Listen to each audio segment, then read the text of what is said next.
Fever made some unsurprising roster cuts. This is the first cut. Plenty of players have been waived. It is currently taking place. No one anticipated the Indiana Fever's recent roster shuffle.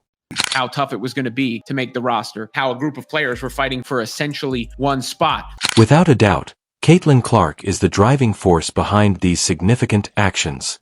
The Indiana Fever having to make some cuts. Players that many expected to be possibly gone. Players who many believed were secure are suddenly out as the team gets ready to build around their once-in-a-generation hero. The message is unambiguous. You're out if you don't fit into the quick, dynamic framework that enhances Caitlin Clark's style of play. The Indiana Fever made with Caitlin Clark's presence on the court is undeniable. There is more to this than a simple roster reorganization. In Indiana, a new age has begun.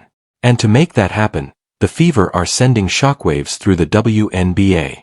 Caitlin Clark is just so fun to watch. The difference that she brings to the game. This is an entertainer. She knows how to rev up the crowd. She puts on a show. And like Rebecca Lobo said, the Indiana Fever are just fun to watch. Type 100% in the comments if you're a fan of Caitlin Clark and want to show your support. It's a rough life in the WNBA where you get drafted, you have that moment, and then it's gone.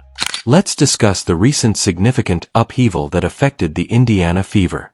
Teams don't usually make roster changes in the middle of the season. This is an assertion. The Fever have made it very evident that they are prepared to change the core of their team, and Caitlin Clark is at the center of it all. Cece, one word to describe today. Only one word. Unreal. The franchise is currently working hard to assemble a team that totally complements her style, makes the most of her skills, and creates the conditions for long-term success because her influence is so evident. The front staff made numerous difficult decisions during this transition, eliminating important players that many supporters believed were safe. But the timing of the cuts is interesting in the senses where they dropped these two players after the first two exhibition games. Aaliyah Moore is one of them. Her athleticism and adaptability showed potential. A championship is the clear stated goal. However, as the craze focused on increasing floor spacing and speed, their role became superfluous. Tammy Fagbell was also waving beside her. Bentley didn't fit into the new, fast-paced system Indiana is creating around Clark's creative playmaking, even though he brought strong overseas experience and post presence. And it didn't end there. As part of this, Maya Caldwell and Christian Wallace, who both contributed last season and offered depth on the wing, were also let go. I would say, just pushing the pace and just keep going, not settling for who we were playing with. We're just getting ready to play, those bigger opponents and to win a championship. So we just had our mind focused on what we wanted to do and just keep the pace and not worry about the score. These choices weren't simple. These athletes have fought, worked hard, and professionally represented the team. However, the leadership of the Fever is aware of one thing. Being mediocre is no longer an option. They are building a squad with a laser-like concentration on maximizing Caitlin Clark's abilities. Camp, it was assumed 5 players were competing for one spot. This entails surrounding her with players with high IQs, shooters, and defenders who can enhance her court vision and fast break offense. Each cut is computed. Every choice is made with the goal of optimizing the roster so that Clark may perform at her highest level. Without a doubt, these actions send a clear message to the other WNBA teams. Caitlin Clark is just different from everyone else. It's crazy how one player can implement a change so massive, and that is Caitlin Clark. Whenever Caitlin Clark takes the floor, that maybe is different not only from any player in the WNBA, but from any player in basketball. The Indiana Fever are where they are because of Caitlin Clark. The WNBA is where it is because of Caitlin Clark. The Iowa situation is what it is because of Caitlin Clark. Indiana is no longer a squad that is rebuilding and waiting for the future. Caitlin Clark is the name of the future. The Fever are paving the way for her to take charge without hesitation. And each player who stays will match her basketball mindset, style, and tempo. Everybody get an opportunity, and the cold reality of the WNBA is there just aren't that many teams and there aren't that many roster spots, which doesn't lead to said opportunity for too many players. We must be clear when discussing the reasons behind these cuts. The Indiana Fever's operations have entirely changed as a result of Caitlin Clark, and every choice is now made with her special skill set in mind. It was clear as soon as she took the court that Clark was more than just a gifted rookie. Few athletes are able to dictate pace, command defensive attention, and open up the floor as she does. She is a legendary player. The front office rapidly realized that in order to completely realize her potential, they would need to change the roster to better suit her playing style rather than the other way around. Speed, floor space, and accurate passing are the cornerstones of Clark's style of play. She performs best when surrounded by players who can both stretch the defense to provide her clean looks from deep or clear avenues to attack and keep up with her fast-paced attacking tempo. Players like Bree Hall and Jillian Allen lost favor at this point. They're going to do what they think gives them the best chance to win and gives them the best roster going into the regular season, and everyone who's on the bench has to be able to be relied upon for minutes if needed.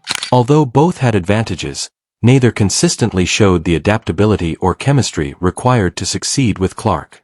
The defensive skills of Bree Hall were recognized.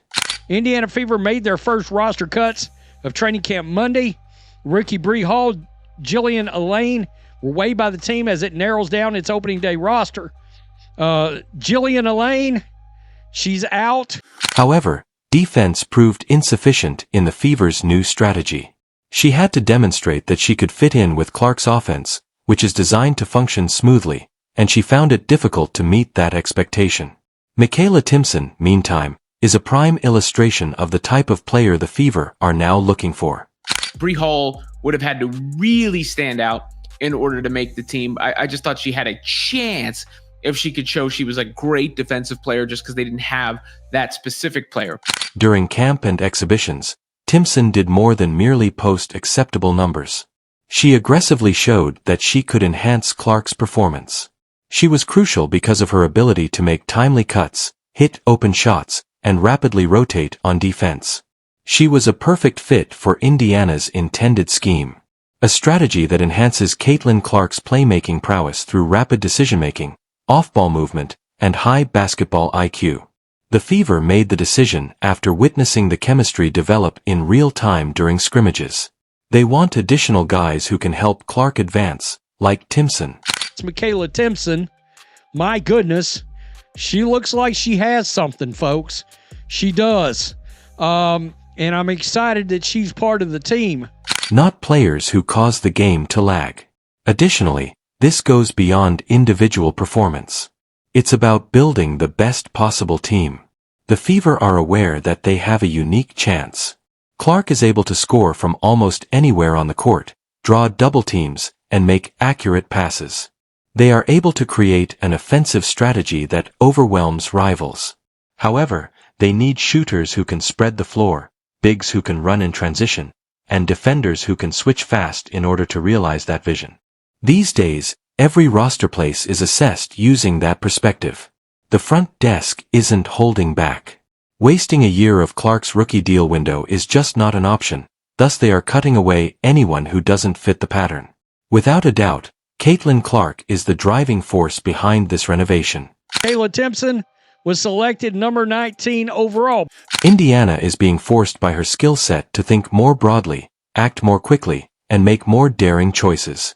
Allen and Hall's release is only the start. The Fever are fully committed to assembling a championship-caliber squad around their star player.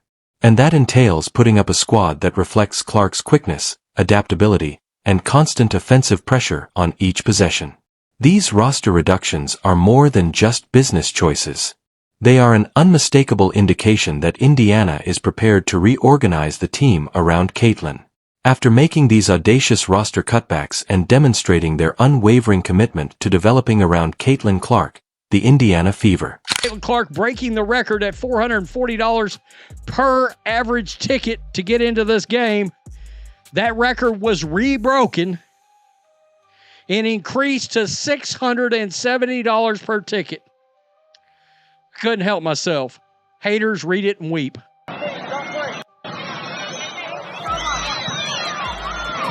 What comes next is the obvious question. The front office of the Fever isn't merely making minor adjustments. They are planning a total overhaul of the team's identity. A breakthrough star has been needed for this franchise to gain momentum. Additionally, they won't squander the chance now that Clark is in place. From now on, every decision is made with the long-term goal of making Indiana a dominant force in the WNBA in mind. This implies that the current upheaval is only the start. Team looked it great. Caitlin Clark looked like she's ready to go. When Caitlin Clark arrives, she's going to be responsible for moving the ball more. She's going to be responsible for setting picks, dropping the ball off, making decisions. It's not just going to be dumping the ball down and you make a decision and we'll live with whatever you do. So Honestly, like, I was really excited to just get out there and play, and especially getting to do it for the first time this season in front of these fans was really cool for myself. And like, just seeing the amount of people and young girls and young boys that stand there and like scream for me to sign their stuff, like, I don't take that for granted. Like, that's so cool. Like, I would be lying to you if I thought that was like just like normal and everybody gets to do that. Like, they don't. So I'm glad I can be a role model for them, and they have a great impact on me too. First, there will inevitably be further roster reductions. Jaylen Brown and Egypt are still in danger as of right now. Like Aylin and Hall, both players have shown signs of promise, but they are being closely watched. The coaching staff of the Fever is carefully assessing each player's suitability to play alongside Clark in actual game conditions. Raw talent is no longer the only factor. It's all about adaptation, basketball IQ, and synergy. Egypt and Brown's time in Indiana is running out if they can't demonstrate that they can regularly make deft cuts, rotate quickly on defense, or knock down open shots produced by Clark's gravity. The Fever are making difficult decisions without hesitation. Second, the Fever are considering long-term flexibility and managing salary caps. The ball movement was great to see.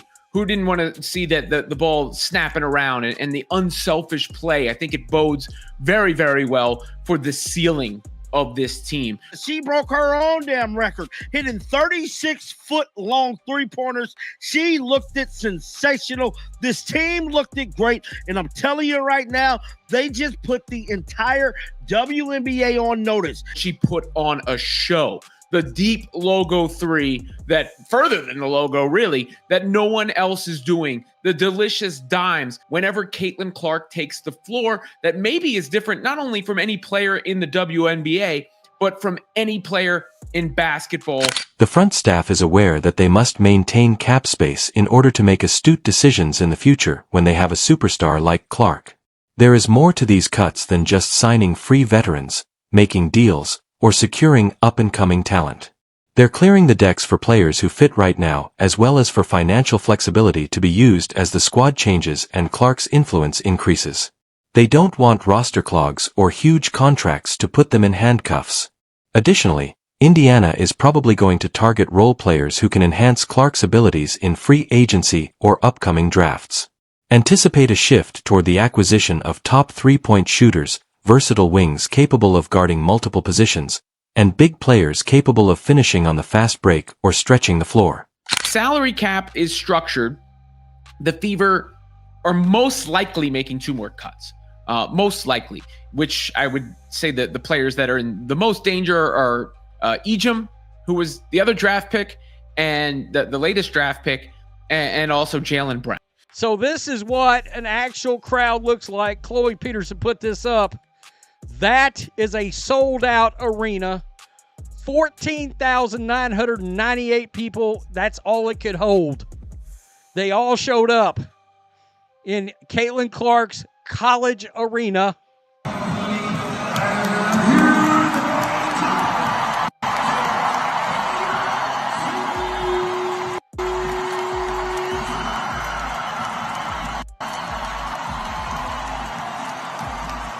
Absolutely full capacity, folks. Full capacity on this thing. The Fever aren't merely assembling a mediocre roster. Giving Caitlin Clark the tools she needs to perform at her best is the first step in building a WNBA contender that resembles championship-caliber squads.